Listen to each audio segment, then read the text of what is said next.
नमस्कार दोस्तों, 24 मई 1987 कनाडा में 23 साल का एक आदमी केनेथ स्पार्क आधी रात को अपने सोफे पे सोया हुआ था। ये हॉर्स रेसिंग में अपने पूरा सारी हार चुका था, पूरा कर्ज में डूबा हुआ था और अपनी नौकरी भी खो चुका था। कुछ घंटे भी सैटरडे नाइट लाइव देख के सोया हुआ था।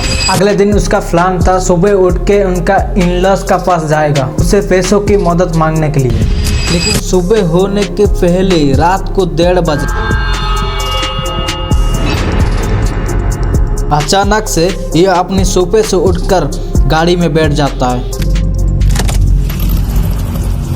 बीच रात में ही हाईवे पे करीब 22 किलोमीटर ड्राइव करके अपने इन-लॉज का घर पहुंच जाता है। इसके पास एक घर की चाबी भी थी जिससे गेट खुलकर सीधा अंदर घुस गया।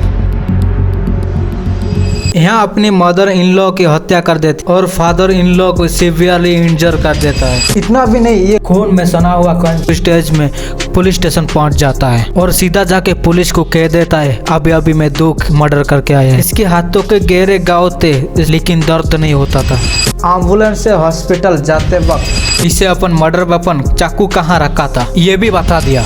लेकिन ये सबसे अजीब चीज कहानी, केनेथ स्पार्क के पास अपने इन-लॉज को मारने की कोई वजह नहीं थी। ट्रायल के दौरान इसका जो वकील ने जो कहा सब सुन के हैरान हो गया। उनका कहना था कि केनेथ स्पार्क मर्डर सोते सोते किया है, होश में नहीं था, इसीलिए उसको कोई सजा नहीं मिलेगी। क्योंकि केनेथ स्पार्क यहाँ स्लीप वर्क करता था। क्या केनेथ स्पार्क सच में स्लीप वर्क करता था? क्या सोते सोते किसी के लिए नींद में ये सब करना पॉसिबल है? अगर कोई स्लीप वर्किंग करते वक्त ऐसा बिहेव करता है उसके लिए रिस्पॉन्सिबिलिटी माना जाता है कि नहीं? आइए इस वीडियो में आप लोगों को सभी बताने वाला हूं।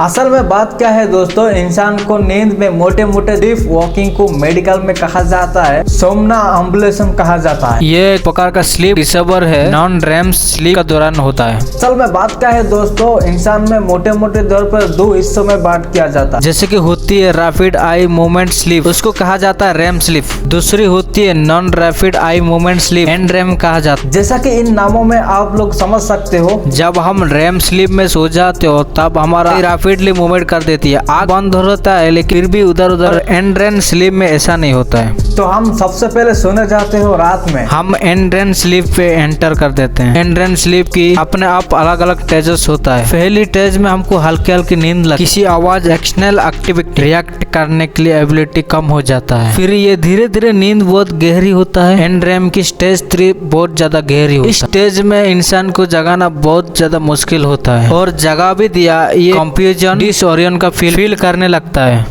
फिर एन रेम की 3 स्टेजेस पे एंटर कर देता है और सपने इसी स्टेजेस पे आता है। इस स्टेज में हमारा हार्ट रेट बढ़ने जाता है, ब्रेन रिलेटिवली ज्यादा एक्टिव रहता है, हमारे दिमाग मेमोरी कंसोलिडेट करने के लिए काम कर जाता है। यही कारण है सपने आने के पीछे।